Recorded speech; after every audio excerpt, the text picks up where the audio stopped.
Thank you, Clarissa. Welcome, everyone. Really nice to see you. And it's nice to talk about a subject which is really close to my heart, which is talking about intentions and setting intentions. I'm a bit nervous because normally I do this one-on-one, and this is the first time we do it with a big group. So that's out of my comfort zone, but that's fine. Let's see where the experience goes. A bit about me. I'm checking in from Hoofddorp, which is close to Amsterdam. I live here with my family, a wife and 2 kids. I'm a consultant, advisor, coach, facilitator. As long as it has to do with people, I'm in. So people in change, people in personal change, that's the thing I like to do. And I do paid work and unpaid work. And the first bit was the paid work. The unpaid work is that I do Empower Amsterdam. I'm a coach there for 2.5 years, and I enjoy it a lot. And now also I'm together with Anne, who is also a coach, and now responsible to inspire and connect all of the coaches that we have. So that's a nice role that recently changed. So I'm very excited to do that. So I'm also happy that some fellow coaches are here. It's really nice.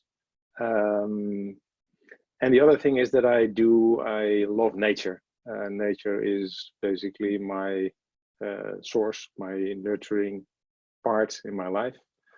And what I do is I'm with a foundation to protect and save the wilderness. And we have only a few places left, and it's very important to me that it stays that way, but we'll get there maybe later also. Intentions, setting intentions. Oh, at least you're interested and engaged to talk about it, and I'm very curious about how you think about it and what is going on in your world in terms of intentions.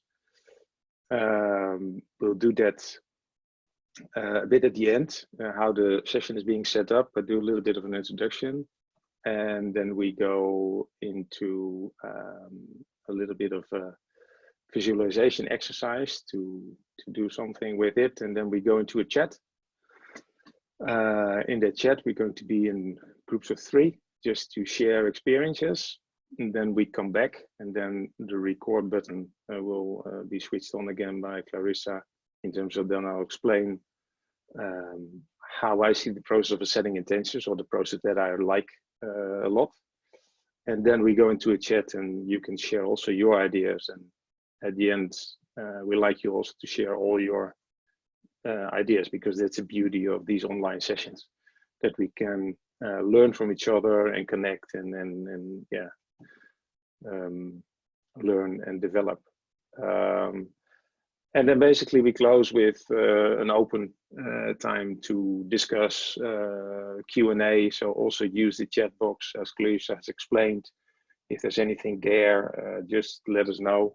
And also Clarissa and Shay will also be very keen on following that, so that the most important things are covered. Some of the items that I'll cover will also be placed in the chat. So you have an option to download the chat into a text document, so that you have everything that's being said or everything that's being shared, that you have that available. And then basically that should be around an hour. So just let at least Clarissa know if you have to leave at any time, but for the rest it's free. So I hope you enjoy it, and I hope I will enjoy it as well, because it's a new experience for me as well. So about setting intentions, to briefly kick it off, intentions is being used in many different ways. And the intentions we are not going to talk about is basically all the good intentions that people set at New Year's Eve. Remember, we're all sitting together, we're going to lose weight, we're going to sport more, we're going to sleep more, change job, or whatever. All those things, those are intentions, but that is, for me, always at a superficial level. Of course, it's important to do. gyms are doing very well in January and February most of the time by these intentions. But this is more also related to your career. And Empower Amsterdam is, of course, a foundation where we help professionals, foreign professionals who are unemployed, and we offer them 3 to 5 free coaching sessions to help them along. And one of the things I do in that is, of course, focus on intention if that is something which is relevant that can help the people. For me, intention is more also the way I live. So I've been a consultant. I work with PwC, so one of the big 4 auditing consulting companies in the world. I worked there for 16 years and then I left, and that was in 2012, and that changed my life. And from the head, I went into intuition, to heart, to spirituality and all kinds of stuff. And I discovered that there's much more than just my brain. And that's the beauty, I think, of life. And that evolved, and basically I translated that also in terms of setting intention. And I'll share a bit about that later, but it's basically how I live. So if I want to get something done, or I really feel like doing something, that comes from an intention that I've set. And really funny, but when I set an intention, in most cases it happens. But let's talk about it a bit later. But before going into a chat and explaining what intentions and the process of intention setting is to me, what I'd like you to do is to take you into a little bit of a visualization exercise. And that visualization exercise is highly related to what we're going to talk about later. So maybe some of you are familiar with it, maybe some are not. But what I like you to do is just to follow what I'm talking about and see what happens. Most of the people, if you do it, you close your eyes. If you don't want to close your eyes, it's also fine. But just see what happens, and let's go with the flow.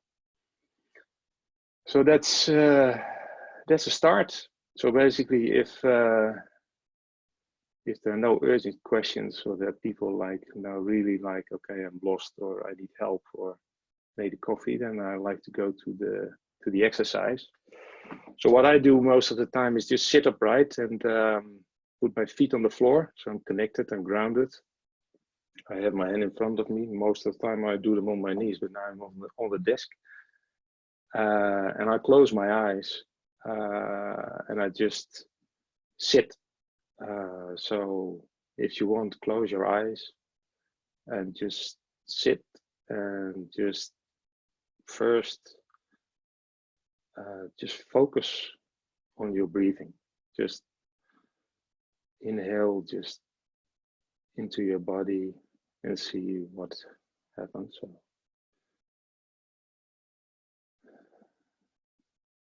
and do that 3 times. In through the nose and exhale through the mouth.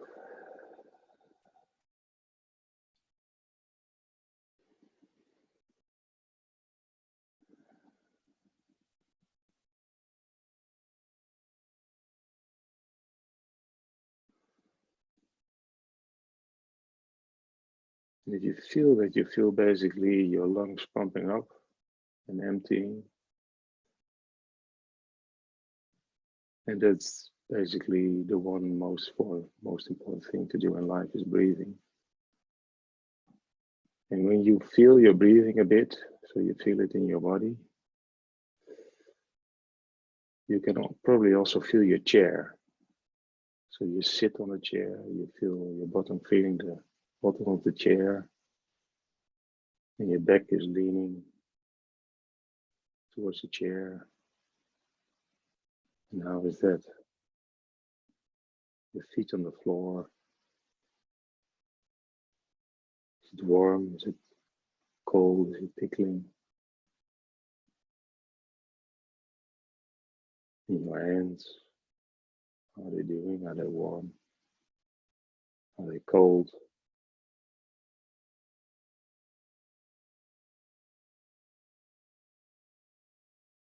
And also watch the thoughts. If you have any thoughts, it's fine, it's normal. And what I would like to do is to put them on clouds and just look at them going by. If there's another thought coming, just put them on a cloud and wave them goodbye.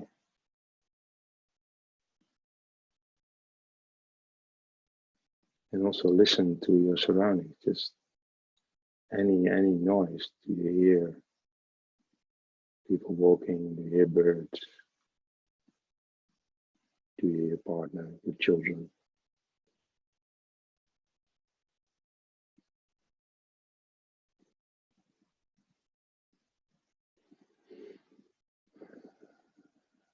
What do you smell? Do you smell something?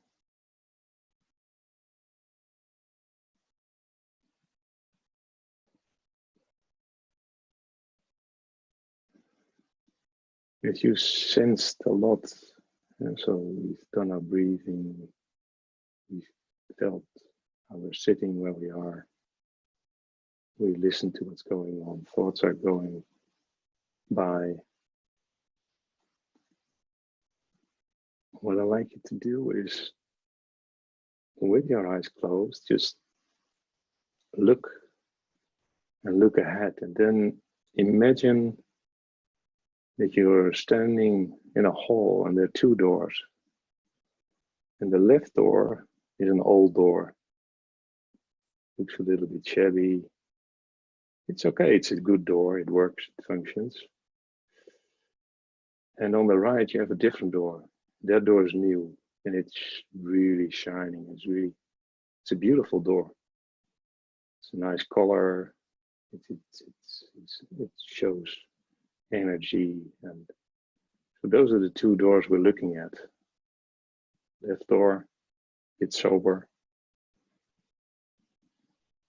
Basically, that left door stands for basically what was the old situation. Can be career, can be life, doesn't matter, but it's basically what was. And we're not going in there because it's more interesting to go to the other door, because the other door is much nicer, it's beautiful. It's really inviting you to come over. So what we do, if we go to the door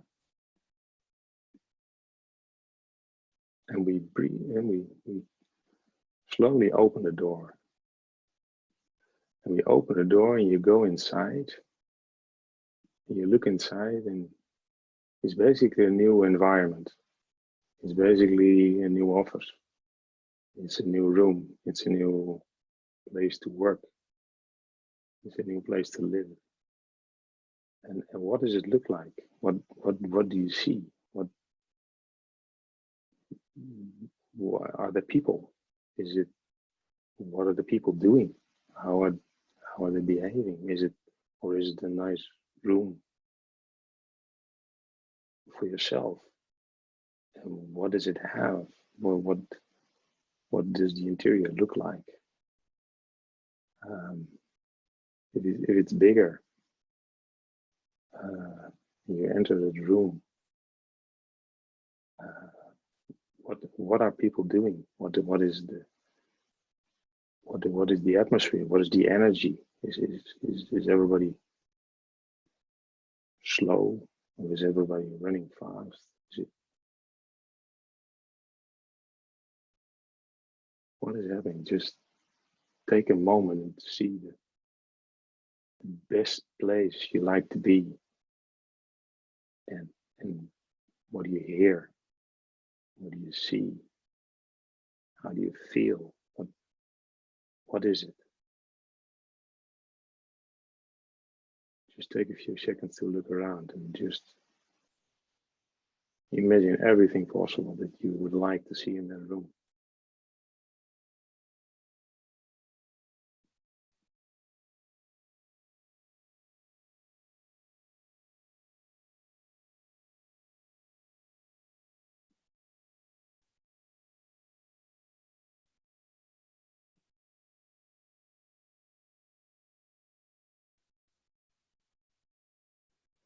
And if we hold that feeling and all those impressions and all those thoughts and all that excitement and joy and everything that's really beautiful. We take that and we turn around and we go to the door. We open the door again and we close the door softly.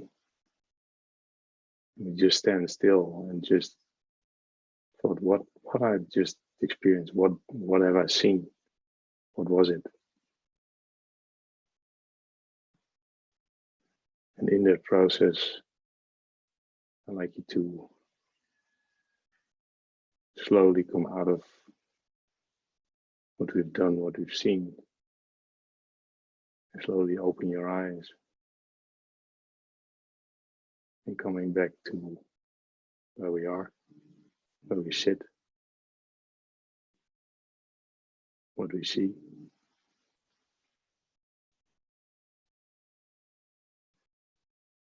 All right. It's an expression penny for your thoughts, but I'm really curious what happened. And what is nice, what we're going to do is that we're going just to share what happened in this exercise in those small groups and just say whatever you want to share. I know from experience that some were in tears, some people were happy, laughing, smiling, some people completely switched off, snapped out of it and thought, this is ridiculous. It doesn't matter.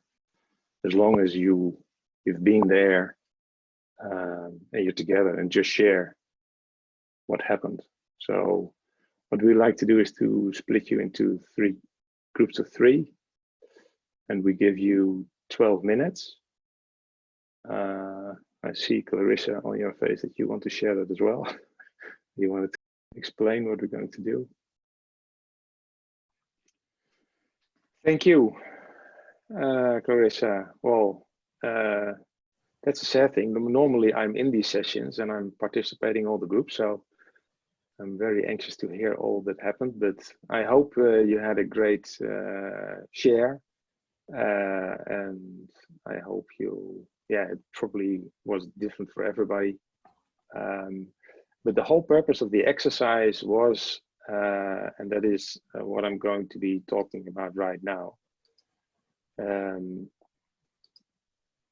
that is about how to set intentions. And for me, basically what we've done is the first two bullets. Setting intentions is something deep. And as I said, like the New Year's intentions or other intentions, they're probably set in your head. And the head is only a part of your whole system. And I believe that if you set intention with your whole system, then things are happening. And if you do them in your head, something might happen, but my experience is then it's in a completely different way. So what I've done is just, because I've done this now for years, but I never had any theory. So I stole some good ideas from Deepak Chopra, but I did it a little bit in a different way. And I built it up in this way. So what it is in setting intention is what we did in the exercise. It is easing your mind, because your mind is a great thing that we have, but it's only part of who we are. And when the brain goes off, you're going to different sources. And that's the point where you come to new insights, where innovation comes, where creativity is. So in order to do that, you need to ease your mind. And easing your mind, you can do it what we just did. You can do it with meditation. You can do it with a visualization. You can do it by walking in nature. You can do sports. It doesn't matter. Anything that works for you, where you switch off your mind. That's basically it. And the mind is switched off, then that's at that point when you basically don't have time to think. So for example, if you're a top sporter, that's also why I think, for example, Formula 1 drivers like the sport that much, because they're in the zone. There's no time to think. And that's the point where you're fully on your intuition. You're one with everything around you. And that is the point of bliss and where things happen. So just figure out what it's for you, what that point is. So ease your mind, stop it thinking, put words on clouds, go walking, go sit. And at that point, somewhere, you can just open the flow. And that means in terms of the second point of release your desire. So that was also in terms of opening the door and looking inside and just let it go and just let everything go. It doesn't need to be structured. Just feel what comes up and what you really like and what is beautiful and what would be ideal. It might not even be realistic, but what is it that you really like doing? And that takes some time because there's not a 5 minutes thing, but yeah, just go with it. And if you have done that, you can shape that after a while into an intention. And that is basically a different intention because that is something you really believe, you feel, you really know in terms of purpose what it is you want. And if you have said that's of course the first draft. And so the second thing is then just relive it, so to revisit it, get excited again. Well, this intention, I really like it. But now thinking of it again, that might be I might want to change it a bit. So maybe some fine tuning so that you really are with it. And if you're in that state, then the difficult part comes, because that is the part next to me here, is detach from the outcome. So that means that you've done the brilliant job in setting an intention, and your head is like, oh, really? We need to fix this, and we go for it. And that's exactly the thing, in my perspective, that doesn't work. So is just let go of the outcome and trust the process. So that means that as soon as your head starts thinking about, well, we need to get this, then then you're not in flow. Then you're probably not in line with your intention.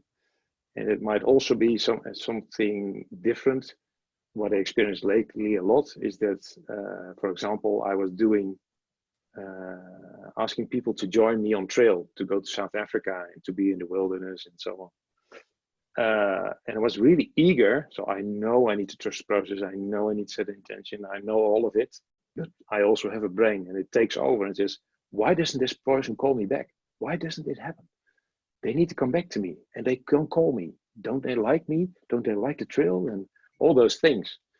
And then my head, and then at a certain point, I'm really like, okay, I know. Ease down.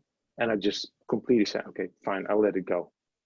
And at that point, I get a WhatsApp or someone calls me. I don't know if you experienced that. It's really funny. So if you really let go, these things happen around you. And that is well, trusting the process. And trusting the process, it sounds very easy, but all is good and it will happen if you just let it be. And then the next thing is that is nice. So some people say then, okay, so am I going to sit in the forest or on the tree, or I'm going to sit at the South X at a bench and then wait for the CEO to come by to hire me or whatever? That's not what we're doing. But you have to wait, and you wait openly, so consciously, so you're aware. So everything that happens around you, you pick. So signals, emails, people you meet, things happening inside, everything. So you're open, but you're waiting. But waiting is in a state where you be active. So you're not sitting still. So waiting and not sitting still, that's like some sort of a paradox, but it's really nice if you give it some thought. So basically you wait, but you move.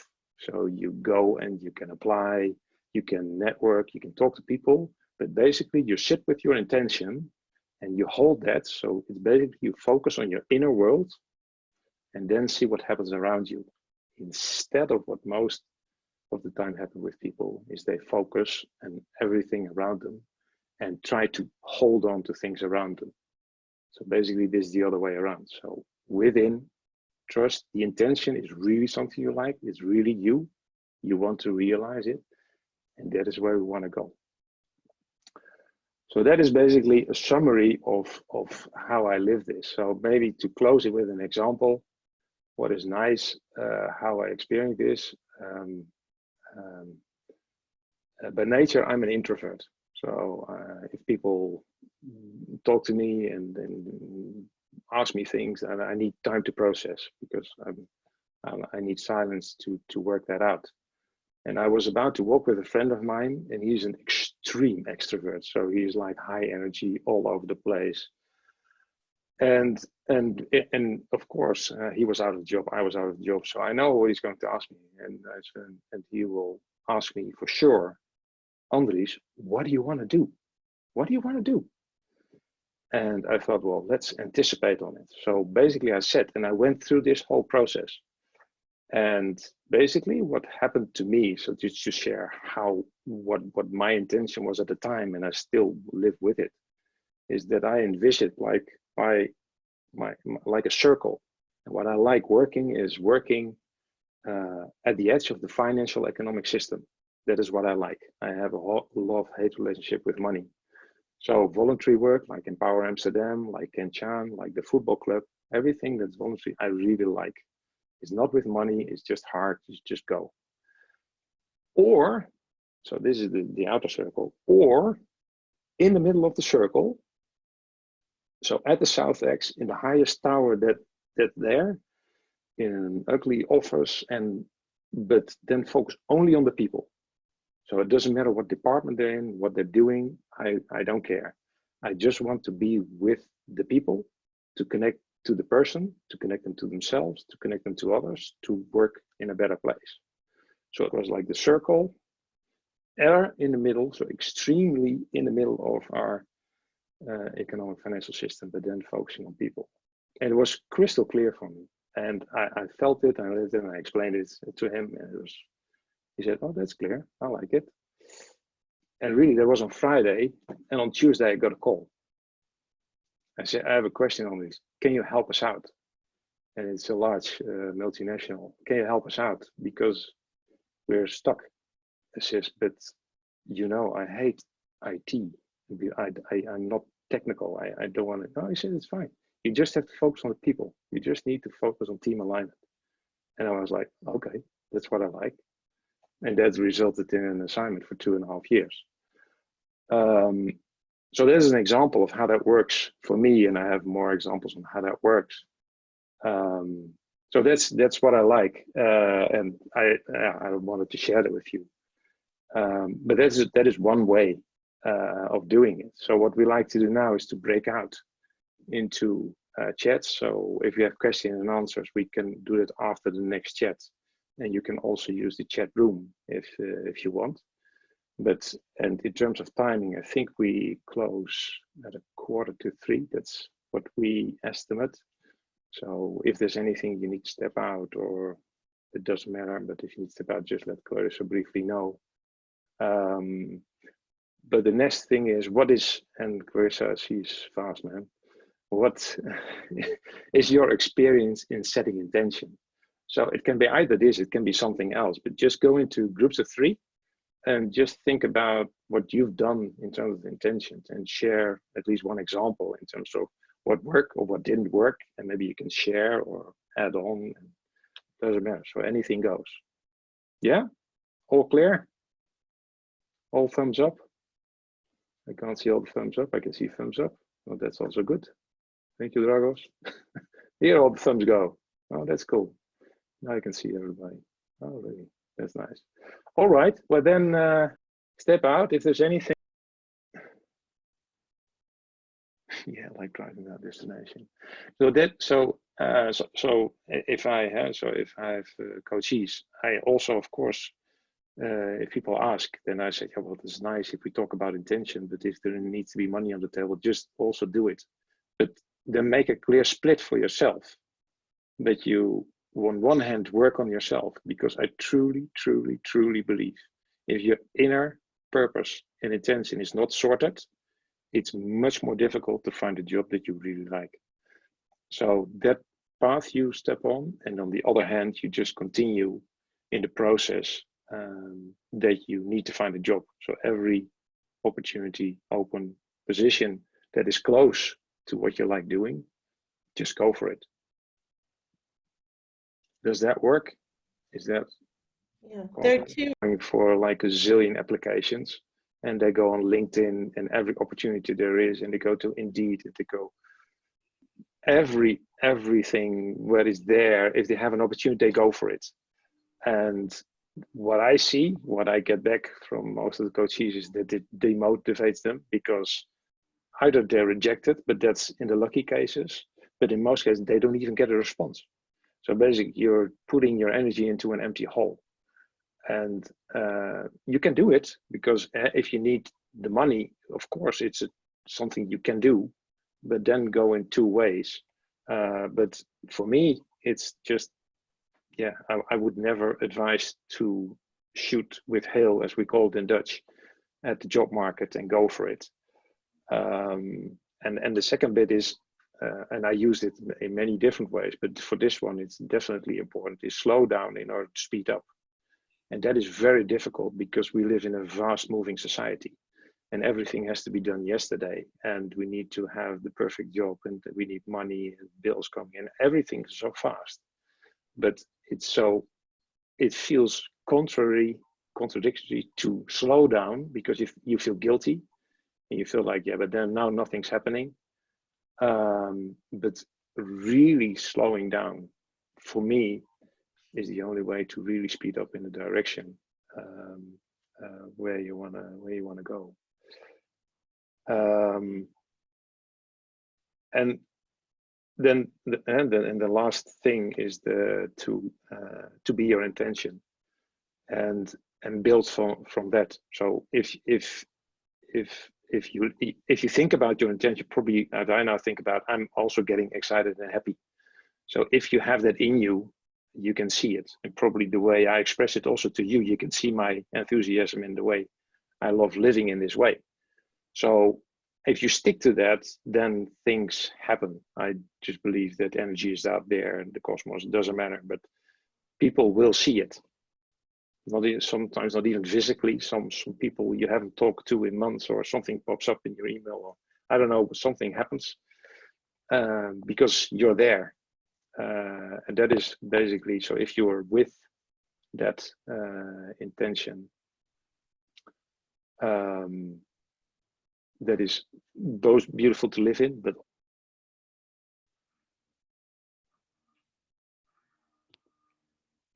to look for. Is now my, can you still hear me? I think so. All right, so let me see here. I see now, I don't see raise hands. Is there?